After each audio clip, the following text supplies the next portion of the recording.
What do you want for breakfast? What'd you say? What do you want for breakfast? I don't care. Do you want it hot or cold? I can't hear you. Never mind. Why can't he make up his mind? Oh, well. While she gets Tom's breakfast, let's take a closer look at that pan. The iron ore for that pan came from the Masudi range. So let's start there and see what happened. Maybe it'll give us an idea of just what it is we have. Nature put the iron ore there, but it wasn't worth anything until men came along. Men with tools. These are the best workmen and the best tools on earth. As you look at what it takes to make one steel pan, think about why these men are so much better, why their tools are so much better.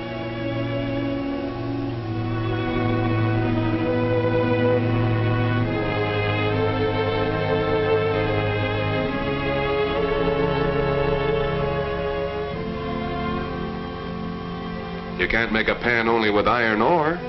You need coal.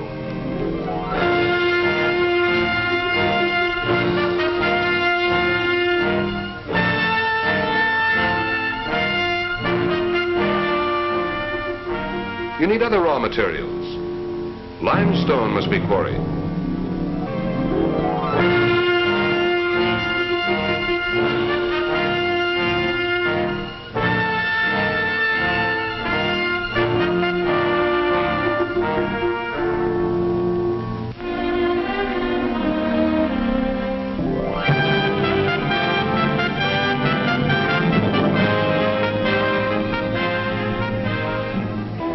It takes a lot of know-how to make iron and steel. Coal must be reduced to coke before it can be used.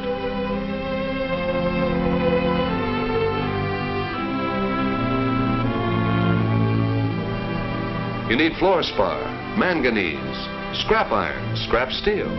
It takes all of this and more just to produce the basic steel. This is what men can do if you give them a chance. Give them economic freedom.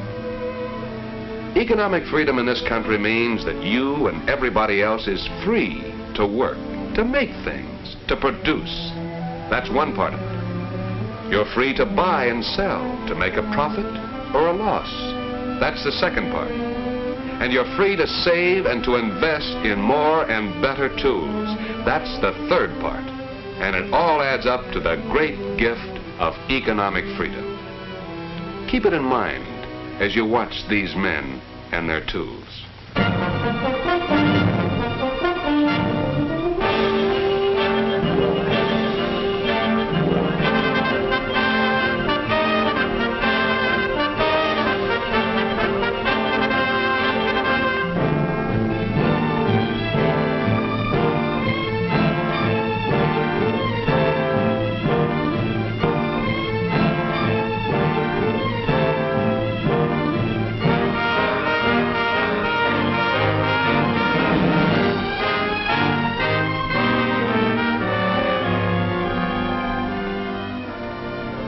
We've come a long way from nature, but those sheets still have to be shipped somewhere before you can manufacture the pan. Let's see what happens next.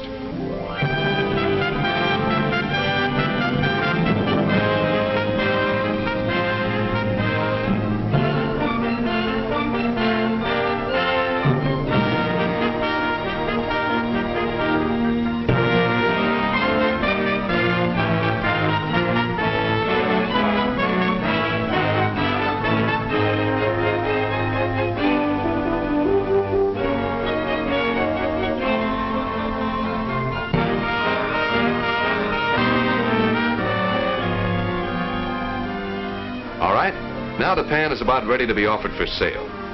A lot of labor is already invested in that pan. But you can't see the men who made it or all the tools they used. You can't see the thousands and thousands of people whose savings are invested in those tools. You can't see a thing like freedom either. But it's there. The great gift of freedom. Freedom to work, to make things, to produce. Freedom to buy and sell, to bargain freely, to exchange what we have for what we want. Freedom to save and to invest in the tools that multiply our productive power. He didn't have to display that pan or try to sell it, but he's free to try. Just as Midge didn't have to come into this store. She was free to make her own private individual choice, free to be ruthless in her search for more and better goods and services at lower prices. But she decided to come into this particular store to look for a pan. That isn't the only pan. She has a choice of iron, steel, copper bottoms, aluminum, but she selected this particular one. Now, here's what really happens. At the time she buys this pan, she has hired all the workers and all the tools clear back to the mine.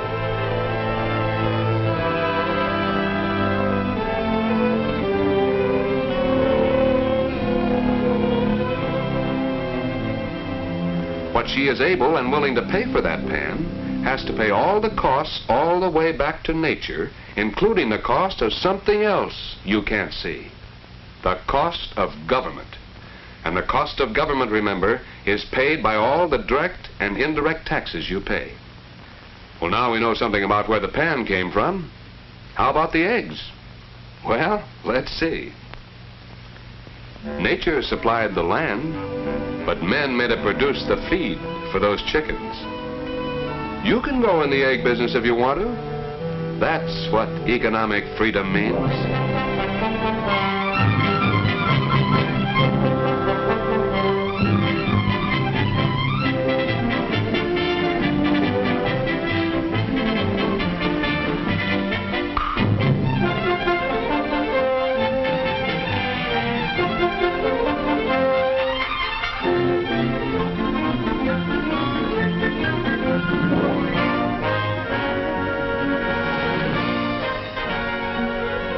When Tom bought the eggs, he employed all the tools, all the workers, all the way back to the farm.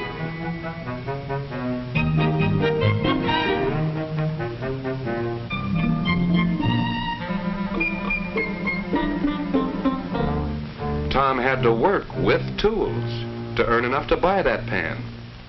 He had to work with tools to earn enough to buy the eggs. He used money as the transfer agent. Now, you can't eat money or fry eggs in it, but it's important. And it's easy to be fooled about money.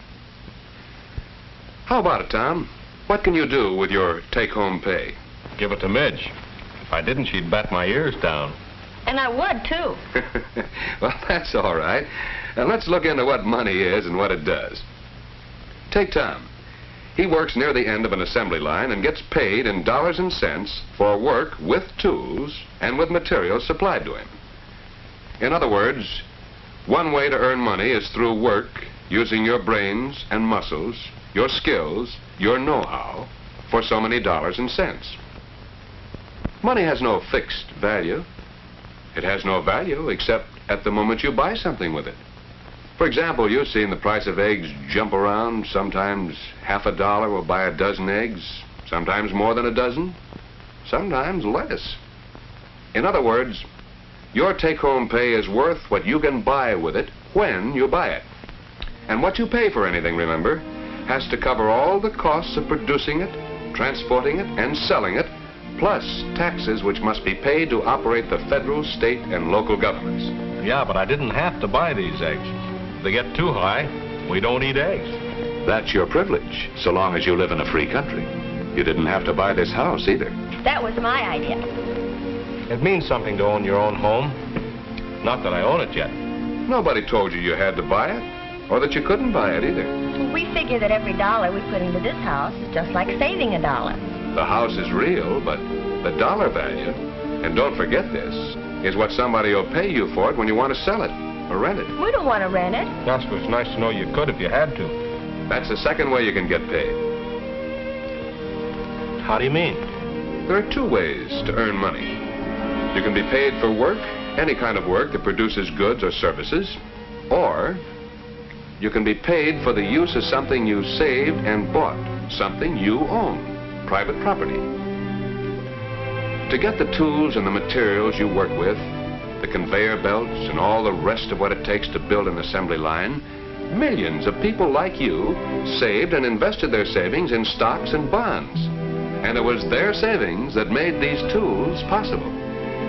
This was the money that bought the land, built the buildings, and provided all the facilities, power, running water, and thousands of other things that people ordinarily don't think about. All of these things are tools. And tools always come from the investment of savings.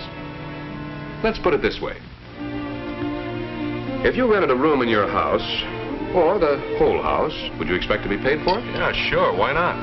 If you saved and invested some money in your company, would you expect to be paid? Oh, sure.